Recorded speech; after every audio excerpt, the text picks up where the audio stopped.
안녕하십니까. 대치동 스카이 입시교육 입문논술 팀장 장승민입니다. 오늘은 2024학년도 한양대학교에서 했던 기출문제 5호반을 통해서 저희들이 이제 한양대 논술에 어떻게 접근을 해야 되는지 살펴볼 건데요. 총평으로 먼저 말씀을 드리자면은 한양대 지문이 이렇게 얼핏 보기에는 굉장히 쉬워 보입니다. 지문상으로 봤을 때는 쉬워 보입니다. 마치 국어 시간 독서에 나오는 지문과 같은 그 독서에 나오는 지문들은 굉장히 길잖아요. 그리고 생각을 많이 요하는 거지만 인문 논술에 나오는 지문은 짧지만 마치 한 부분을 이렇게 카트해 가지고 나온 듯한데요. 문제는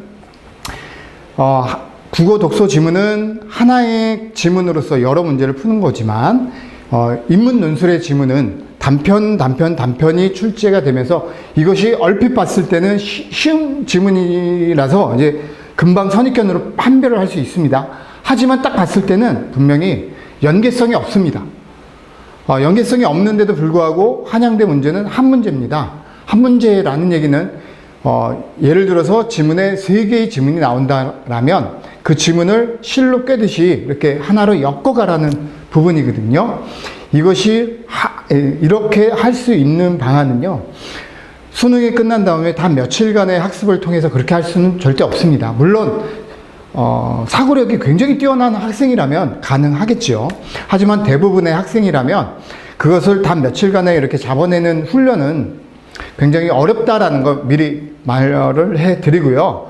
이것을 그럼 정복하려면 어떻게 해야 되냐면 평상시에 국어 시간에 국어 독서에서 나오는 지문과 사탐 시간에 배우는 이론적 암기를 바탕으로 해서 두 가지를 접목시키는 통합적 사고가 굉장히 중요합니다. 근데 이것을 다 며칠 만에 하기에는 굉장히 좀 버겁죠. 그러다 보니까 수능 보기 전부터 자신들의 틈틈이 시간이 날 때, 그럴 때 빨리 이런 부분들에 대해서 훈련을 하시는 것이 가장 좋은 방법이라고 생각이 됩니다. 또한 저희 학원에 이제 다니는 학생들 또한 이런 식으로 통합적 사고를 왜 이제 수능이 끝난 다음에 왜 이제서 해야 돼요? 이거 너무 어려워요. 이렇게 하는데요. 절대 지문이나 내용, 사고력 내용은 어렵지 않습니다. 다만 딱 한 가지, 통합적 사고를 하는 방안 또는 통합적 사고를 하는 방법은 어렵습니다. 그렇기 때문에 그 어려운 부분을 잡기 위해서는 단시간 내에 불가능하기 때문에 많은 시간들을 두고서 미리 연습을 하시는 것이 가장 좋은 방법이고요. 이렇게 연습을 하는 것은 국어 독서라는 문제 풀이에도 굉장히 도움이 많이 된다라고 할 수 있습니다. 이런 방법을 틈틈이 하시는 것이 좋은 거고요. 저희 학원에서 마련한 여러 가지 프로그램들이 있는데요. 특히 한양대 인문 논술을 위해서 이렇게 좀 마련을 해 봤습니다. 그래서 언어 논술과 수리 통합형 논술이 있고요. 언어 논술을 할 때 이제 1대5로 하는데 저희의 중요한 점은요, 논술학원에서 가장 중요한 부분이 논술에 대한 피드백이 되겠죠. 이 피드백을 누가 해주느냐, 이것이 바로 관건이 되겠습니다. 그래서 피드백을 전문 강사가 하느냐 아니면 그냥 아르바이트생이 하느냐, 이것에 관련된 차이가 있기 때문에 저희는 철저하게 바로바로 그 자리에서 강사가 피드백을 해준다라는 부분, 이 부분이 가장 큰 메리트라고 생각을 합니다. 마찬가지로 한양대 인터칼리지 학부가 최저가 있다라는 거, 나머지 과는 최저가 없습니다.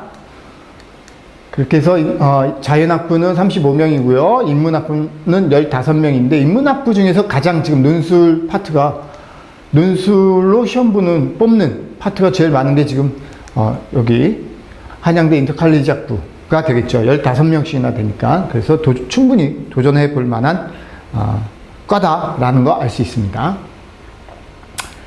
자, 마찬가지로 이렇게 한양대 인문 논술에서 중요한 부분은 바로 이 통합 분석형 문제입니다. 저것을 정복하는 거, 이것은 하루아침에 되지 않는다라는 거. 그래서 틈틈이 여러분들이 통합적인 사고를 할 수 있는 능력을 키우기 위해서 주말이든 시간이 날 때 수능 공부를 잠시 접어두고 논술 공부도 하셔야 되는 것이 바로 여러분들이 해야 할 몫입니다. 그래서 시간 분배가 굉장히 중요하다는 거 알 수 있겠죠? 자, 인문계열 오후 논술인데요. 이것도 마찬가지로 90분의 시험을 보는 거고요. 90분 동안 충분히 생각을 하고 충분히 개요를 짜고 그 개요에 맞춰서 이렇게 글을 쓰는 훈련을 하시면 되겠습니다. 자, 이제 문제를 한번 살펴볼 건데요. 자, 문제. 가의 기억에 대하여 나의 사회 계약론이 어떻게 답할지 두 가지 조건을 고려해서 논하고 가의 니은을 다의 공리주의에 의거하여 정당화한 후 그 정당화에 대한 자신의 견해를 서술하시오. 1200자입니다. 마치 문제가 몇 문제가 합쳐져 있는 것 같지 않습니까? 이게 바로 한양대 논술의 특징인데, 이렇게 가의 기억에 대하여 나의 사회 계약론. 자, 가 지문에 기억의 지문이 글이 있는데 이 부분에 대해서 사회 계약론이 어떻게 대답을 할지 두 가지 조건을 고려해서 논하고요. 또 가의 니은을 다에 나와 있는 공리주의가 니은에 대해서 지금 뭐라고 했습니까? 정당화. 자, 정당화 한 후에 그 정당화에 대한 자신의, 이렇게 정당화하고요. 정당화한 것에 대한 자신의 견해를 써라 라고 지금 했습니다. 그래서 1200자로 되어 있고요. 100점 문항입니다. 마찬가지로 논술이 90% 이상을 차지하는, 전형 요소 중에 90% 이상을 차지하는데요. 지금 이렇게 한 문제, 두 문제 이렇게 지금 되어 있는데 이 두 문제도 분명히 이렇게 되어 있죠. 여기 지금 사회계약론이 두 가지 조건으로 어떻게 기억에 대해서 어떻게 논하는지, 그래서 자신의 주장이 아닌 사회계약론이 어떻게 주장을 하는지 그 부분을 살피는 거 한 문제랑 1번 1-1이라고 하겠습니다. 1-1번 문제랑 또 여기서는 공리주의가 공리주의가 정당화하는 게 1-2번 문제가 되겠고요. 1-3번 문제는 자신의 견해. 이렇게 해서 총 3문제가 이 한 문제 속에 들어가 있다라는 거. 그래서 요거대로 개요를 짠 다음에 이것을 하나로 합쳐서 글에다 쓰시면 그것이 바로 개요 짜기가 지금 이렇게 문제를 통해서 지문도 보지 않고서 개요를 짰습니다. 이 형식으로 개요를 짜신 다음에 여기에다가 살을 덧붙이시면 되겠죠. 자, 이제 지문으로 한번 보도록 하겠습니다. 그래서 이렇게 지금 개요 짠 거는 반드시 시험지 옆에다가 쓰시면서 자신이 무엇을 덧붙일지 지문을 읽으면서 메모하는 훈련을 많이 하시기 바랍니다. 자, 가지문.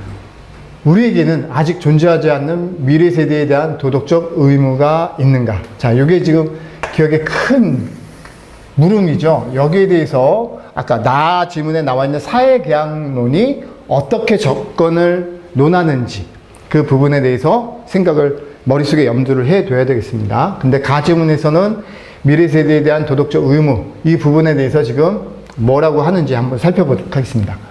여기서 주목할 점은 우리의 선택은 미래 세대 복지 수준에 영향을 줄 수 있을 뿐만 아니라 근본적으로 어떤 사람이 미래에 존재할지에도 영향을 준다.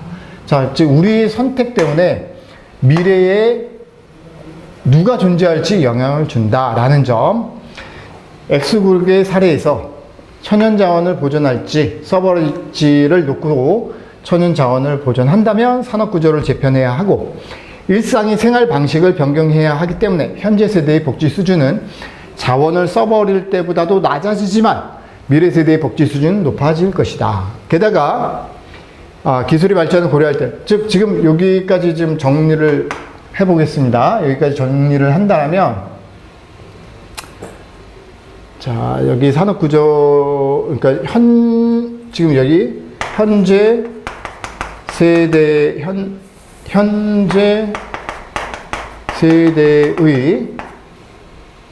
복지 수준 발전을 위해선 현재 세대의 복지 수준 발전을 시킨다라면 지금 어떻게 되는 겁니까?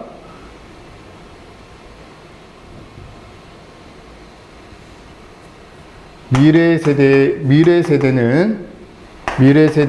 복지 수준은 낮아지고요. 현재 세대의 복지 수준을 낮추고 자연을 보존한다면 미래 세대의 복지 수준은 높아질 것이다. 지금 이렇게 주장을 하고 있습니다. 게다가 기술이 발전을 고려할 때 현재 세대가 겪는 불편에 비해 미래 세대가 누리게 될 복지 수준은 훨씬 높을 것이다. 반면 천연 자원을 대부분 써버린다면 현재 세대는 편리하겠지만 미래 세대의 복지 수준은 낮아질 것이다. 지금 이 부분에 대해서 얘기하고 있습니다. 이 경우 현재 세대가 누리는 복지에 비해 미래 세대가 자원 부족 때문에 겪게 될 불편은 훨씬 클 것이다. 단 두 경우 모두 현재 세대나 미래 세대의 삶이 살만한 가치가 없을 만큼 나쁘지는 않을 것이라는 것을 가정하자. 자, 여기서 주의할 점은 현재 세대가 자원을 보존했을 때 생겨날 미래 세대 사람들, 미래 세대 A와 대부분 써버렸을 때 생겨날 미래 사람. 자, 그러면 여기가 지금 요게 미래 세대 B가 되겠죠? 미래 세대 B. 여기가 미래 세대 A. 이렇게 되겠습니다. 현재 세대의 자원 정책 선택은 다양한 형태로 많은 사람들 영향을 줄 것이다. 가령 현재 세대가 어떤 자원 정책을 선택하느냐에 따라 사회 직업군 비율의 차이가 있을 것이고 누가 누구와 만나 자녀를 낳을지 큰 영향을 준다. 즉 이렇게 현재 세대의 복지 수준에 따라서 이렇게 미래의 세대가 A와 B로 나눠질 것이다. 이는 누가 누구와 만나 이러한 영향은 시간이 흐를수록 커질 것이고 결국 자원 정책의 차이가 야기한 생활 방식의 변화는 미래 세대 구성원들, 이렇게 미래 세대 구성원들을 크게 바꿀 것이다. 많은 사람들은 X국에서 현재 세대가 대부분의 천연 자원을 써버리는 정책을 선택하는 것이 옳지 않으며 이 부분이 옳지 않다라고 지금 보는 거죠. 그 이유는 자원을 대부분 써버렸을 때 존재할 미래 세대 B에게 피해를 주기 때문이라고 생각할 것이다. 그래서 우리는 늘 사회 시간이나 이런 시간에서 뭘 배우냐면 지금의 현 자원은 미래 세대 것이기 때문에 지속 가능한 개발을 해야 된다. 뭐 이런 식의 내용들을 많이 배웁니다. 그런데 천연 자원 부족으로 피해를 볼 미래 세대 B의 입장에서 보면 현재 세대의 그러한 자원 정책이 자신들에게 피해를 주었다고 보기는 어렵다.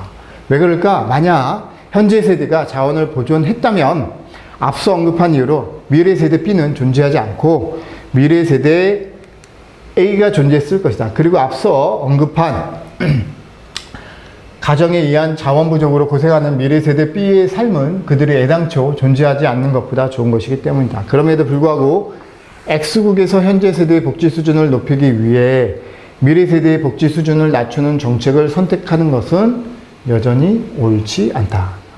그래서 이 부분을 선택하는 것은 여전히 옳지 않다라고 지금 이야기를 하고 있는데 이 부분에 대해서 나 지문에 있는 사회계약론이 뭐라고 하는지 어떤 식으로 접근을 하는지 한번 살펴보도록 하겠습니다. 자, 사회계약론에 따르면 사람들이 끔찍한 상태에서 벗어나려면 이 끔찍한 상태가 뭐냐면 뭐 전쟁이라든지 또는 약육강식의 상태, 이런 상태들을 끔찍한 상태라고 합니다. 또는 자연 상태. 그들은 서로의 관계를 규정하는 규칙이 제정에 동의해야 하고 이러한 규칙을 강제하는 데 필요한 힘을 지닌 국가의 창설에도 동의해야 한다. 동의를 해야 한다. 사회계약론은 국가의 목적을 설명하는 것과 더불어 도덕적 의무에 대해서도 설명한다. 도덕은 사람들이 서로를 어떻게 대할지 규정하는 일련의 규칙으로 다른 사람도 따를 것이라는 전 조건하에 사람들이 상호 이익을 위해 받아들이기로 동의한 규칙들로 구성된다. 그런데 사회계약론에서 말하는 도덕적 의무가 성립하려면 최소한 두 가지 조건이 만족돼야 된다. 조건 1.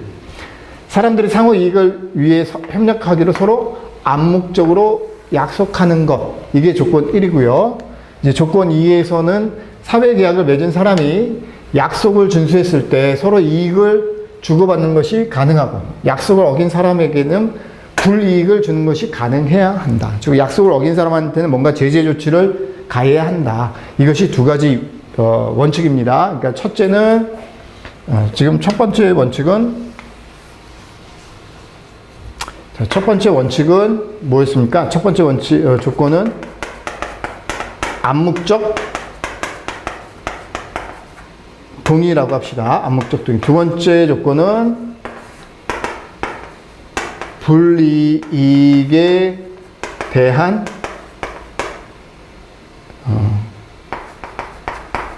제재 조치를 할 수 있느냐 없느냐, 이것이 바로 두 번째 조건이 되겠죠. 이렇게 정리를 할 수가 있겠습니다. 자, 다음 그래서 어떤 사람들은 앞으로 생겨날 미래 세대가 특정한 인간은 중요한 문제가 아니고 미래 세대가 A가 되든 B가 되든 그건 중요한 것이 아니다. 우리의 선택에 따라 앞으로 생겨나게 될 서로 다른 미래 세대의 복지 수준을 비교하여 그 중에 더 높은 복지 수준을 누리는 미래 세대가 생겨나게 하는 정책을 선택하는 것이 더 좋은 것이라고 본다. 자, 복지 수준을 누리는 미래 세대에 더 높은 복지 수준을 누리는 미래 세대가 생겨나게 하는 것. 그러한 정책을 하는 것이 더 좋은 것이다. 공리주의는 이러한 관점을 취하는 이론 중 하나이다. 공리주의에 따르면 최선의 결과를 만들어내는 정책을 선택하는 것이 옳다. 여기서 최선의 결과는 사람들이 누리는 쾌락을 최대화하고 고통을 최소화하는 것을 말한다. 그래서 공리주의에서는 최대 다수의 최대 행복도 추구를 하면서 쾌락은 선이고 고통은 악이다라고 말을 했기 때문에 최선의 결과라는 것은 쾌락을 최대화하고 고통을 최소화하는 것. 왜냐하면 고통이 악입니다. 또 쾌락, 이것이 바로 선이기 때문에 공리주의에서는 이렇게 보기 때문에 즉 최선의 결과는 사람들이 누리는 쾌락의 총량에서 고통의 총량을 뺀 순수 쾌락의 총량이 가장 큰 것을 말한다. 그래서 여기 부분은 이제 쾌락의 총량에서 쾌락의 총량, 여기서 고통의 총량을 빼버리게 됐을 때 나오는 것이 바로 순수 쾌락의 총량이 되겠죠. 이 순수 쾌락의 총량을 높이면 높일수록 이것이 좋은 정책이다 라고 지금 이야기를 했습니다. 자, 이러한 공리주의는 사람들이 누리는 쾌락과 고통의 총량만을 중시하기 때문에 중시하기 때문에 쾌락이나 고통과는 독립적으로 같이 있는 것들을 고려하지 않는다는 한계를 쾌락이나 고통과는 독립적으로 같이 있는 것들을 고려하지 않는다는 한계를 지닌다. 가령 인간이라면 누구에게나 동등한 존중을 받을 권리가 있다. 그러나 만일 어떤 정책이 몇몇 사람이 그러한 권리를 침해하지만 순수 쾌락의 총량을 최대화하는 것이라면 공리주의는 이러한 정책이 옳다라는 것을 함축한다. 즉 이런 부분이죠. 권리 침해. 이 권리 침해를 갖다가 공리주의에서는 놓치고 있다. 이것이 공리주의의 한계점이다라고 지금 보고 있습니다. 자, 이렇게 지금 지문이 있는데요. 얼핏 보시면 쉬운 지문입니다. 근데 여기서 지금 자, 출제자의 의도를 반드시 살펴봐야 되는데, 자, 출제자의 의도는요, 바로 이거죠. 미래 세대에 대한 도덕적 의무의 문제에 대해 종합적으로 논증하는 것. 또 제시문을 정확하게 이해하고 그것을 토대로 해서 바로 요거 도덕적 의무의 문제를 적절하게 분석하는 것. 사회계약론과 공리주의 각각의 미래 세대에 대한 도덕적 의무의 문제에 적용될 때 중요하게 고려돼야 하는 것이 무엇인지 바로 설득력 있게 자신의 논리적 증거를 하고요. 또 분석을 해야 합니다. 사회계약론에서 바라보는 부분과 공리주의가 바라보는 부분이 분명히 지금 다르게 지문에서도 나왔죠. 이런 부분을 창의적 적용 능력, 어떤 식으로 내가 예시를 들지, 그리고 그 예시를 통해서 나의 설득력 있는 주장이 무엇인지, 이것을 어떻게 나타내느냐? 그것이 바로 출제자의 의도입니다. 자, 이렇게 지금 살펴볼 수 있습니다. 먼저 사회계약론의 입장에서는요, 그 앞에 있었던 지문에 대해서 한번 살펴보면은, 지금 사회계약론의 입장 조건 두 가지가 있었죠. 암묵적으로 약속하느냐, 또 그것을 어겼을 때 제재 조치를 가할 수 있느냐, 처벌을 할 수 있느냐, 이런 것에 따라서 지금 문제가 뭐였습니까? 이거 우리에게는 아직 존재하지 않은 미래 세대에 대한 도덕적 의무. 자, 미래 세대에 대한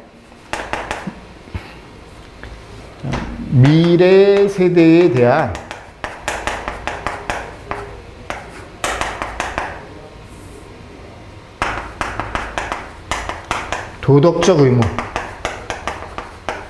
왜냐면 미래 세대에 있는 사람들을 현 세대에 있는 사람들이 만날 수가 없잖아요. 그렇기 때문에 여기에 대한 도덕적 의무가 있느냐. 이때 이제 사회계약론의 입장에서 두 가지 조건이 있었죠. 자, 사회계약론의 입장에서 첫 번째 조건은 뭐였습니까? 첫 번째 조건은 암묵적, 도덕적인 부분에 대한 암묵적 합의. 이 부분이고요. 두 번째 조건은 어떤 합의가 돼서 도덕이라는 것이 있는데 그 도덕을 어겼을 때 불이익에 대한 처벌. 자, 이것을 통해서 미래 세대에 대한 도덕적 의무를 어떻게 바라볼 것인지 지금 이 부분에 대해서 어떻게 사회계약론 이 조건에 의해서 무엇이라고 이야기를 하는지, 그것이 1-1번 문제죠. 그래서 미래 세대에 대해서 미래 세대 A와 B에 대해서 요 두 가지 조건 속에서 그들을 살펴보면 되겠죠. 현 세대가 예를 들어서 현 세대가 복지를 많이 썼습니다. 그랬을 때 미래 세대 B가 나타나고 현 세대 복지를 낮췄을 때 미래 세대 A가 나타난다면 이들은 복지가 굉장히 큰 거죠. 그리고 이들은 복지가 굉장히 작은 거고, 이랬을 때 선택을 해야 됩니다. 일로에서 일로 가느냐 아니면 여기서 일로 가느냐 라는 부분을 지금 요 두 가지 입장 속에서 생각을 해내는 거, 이게 바로 개요가 되겠습니다. 그래서 자신의 생각이 현 세대가 중요하다. 그리고 미래 세대가 돼서는 미래 세대는 미래 세대만의 몫이 있기 때문에 그것을 미래 세대가 해결해 나가야 되는 것이 그들의 몫이다 라고 한다라면 현 세대의 복지를 늘려야 하는데, 그 부분에 대해서 분명히 반대하는 사람들이 있을 겁니다. 이 부분에 대해서도 어떤 식으로 그들에 대해서 설득을 할지, 이런 부분에 대한 창의적인 생각, 또 반대로 이번에 현 세대의 복지 수준을 낮춰서 미래 세대한테 안겨준다면 그들이 훨씬 더 풍요로운 생활을 할 수 있을 것이고, 또 인간의 인권이라든지 이런 부분에서도 더 큰 성장을 할 수 있을 것이다 라고 바라본다라면, 사회계약설에서도 그 부분에 대해서 반대하는 사람들에 대한 조치, 이런 것들을 어떤 식으로 자신이 창의적으로 이야기를, 설득력 있게 이야기를 할지를 1-1번 문제에서 살펴보는 것입니다. 다음은 이제 두 번째 1-2에서는요, 공리주의에 의거해서 니은. 자, 공리주의에 의거해서 여기 니은.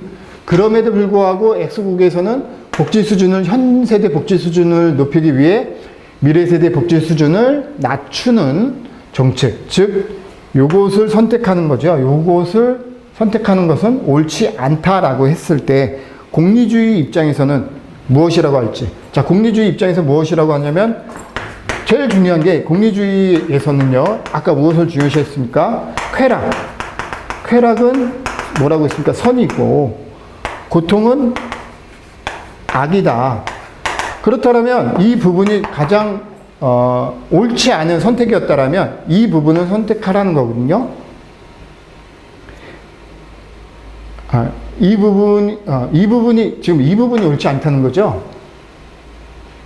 이 부분이 옳지 않다는 얘기는 현재 세대의 복지를 낮춘다는 겁니다. 현대 세대의 복지를 낮춘다는 것은 고통을 증가시키고 쾌락을 낮춘다는 얘기가 되겠죠. 그럼 현 세대는 우리가 마주할 수도 없는 미래 세대를 위해서 왜 현 세대가 피해를 봐야 될까라는 부분이 생기게 됩니다. 그 부분에 대해서 자신이 어떻게 생각하는지, 현 세대에도 중요한 인권이 있듯이 미래 세대에 중요한 인권만이 있는 것은 아니겠죠. 뭐 예를 들자면 미래 세대에는 훨씬 더 과학기술이 발전해서 현 세대에서의 복지만큼 미래 세대의 자원이 부족해도 그 과학기술을 이용해서 훨씬 더 많은 풍요로움을 가져올 수도 있습니다. 미래 세대에는 그런 부분을 이제 자신의 생각 속에서 녹아내리면 되는 거고요. 그것이 1-2번 문제가 되는 겁니다. 그리고 한 가지 또 이제 공리주의에 의해서 정당하다는 것. 이 공리주의에 의해서는 바로 지금 어떤 부분이, 이 부분이 정당하게 되는 거죠. 그래서 미래 세대를 위해서 현 세대는 그 자원의 개발을 중지시키고 뭐 하는 이 부분이 왜 정당하냐, 이 정당성도 찾으셔야 합니다. 이렇게 해서 이제 여러 가지 선택을 여러분들이 하셔야 되는데, 이러한 선택을 하기 위해서는 단순하게 수능 끝난 이후에 몇 가지 이론을 배워서 자신이 자꾸 문제 속에 적용시키기에는 그 단 몇 시간 동안 사회 문화나 생활 윤리 속에 나와 있는 중요한 사상들을 이해하고 암기하기에는 굉장히 시간이 짧습니다.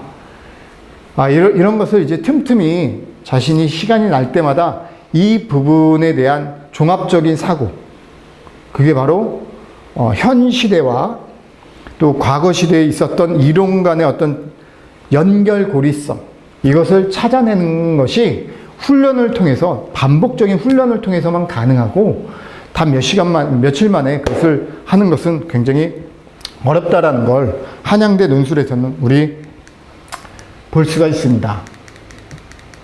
그래서 한양대 논술 문제를 정복을 하기 위해서는요, 수능 이후에 단 며칠간의 시간으로 사회 이론과 어떤 현상, 사회적 현상을 접목시키는 이 부분 굉장히 어렵고요. 또 한 가지 문제는 논술이란 것은 지문 속에 나와 있는 내용을 그대로 갖다 쓰는 것이 아니고 논하고 수라라라고 했습니다. 즉 지문 속에 있는 그 핵심 주제를 내 머릿속에 집어넣어서 머릿속에서 한 단계 필터링을 통해서 나만의 언어로 재창조할 수 있는 능력을 키우는 것, 이게 바로 논술이기 때문에 이런 부분 단기간보다는 꾸준한 훈련을 통해서 자꾸 여러분들이 알고 있는 고급 단어, 즉 여기서 말하는 고급 단어라는 건 교과서용 단어거든요. 이 교과서용 단어를 내 생활 속에서의 언어로 재창조해낼 수 있는 능력을 여러분들이 오프라인과 온라인에서 같이 함께 수업을 해야 그것이 마음대로 구사될 수 있다는 것을 오늘 말씀드리고 싶습니다. 자, 이렇게 해서 2024학년도 한양대 기출 논술 문제를 오전반과 오후반 두 문제를 풀어봤습니다. 자, 실상은 1200자이기 때문에 어떻게 보면 한 문제처럼 보이지만 이 한 문제 속에는 두세 문제로 이렇게 나눌 수 있는 파트가 있기 때문에 이것에 대한 개요를 짜셔야 되고요. 또 한 가지는 가나다 지문이 보시면 상호 연결성이 없이 보입니다. 하지만 상호 연결성이 있고요. 그 연결성을 통해서 내 주장하는 바를 써라라고 하기 때문에 오히려 어떻게 보면 문제 속에서 개요를 짜줍니다. 그것을 이용해서 여러분들이 그 문제 속에서 짜준 개요를 좀 더 확장시켜서 나만의 글로 재창조하는 훈련을 같이 하게 됐을 때는 굉장히 큰 발전을 이룰 것으로 보입니다. 자, 이렇게 한양대 논술 문제, 인문 논술 문제의 기출 문제를 같이 풀어봤습니다. 감사합니다.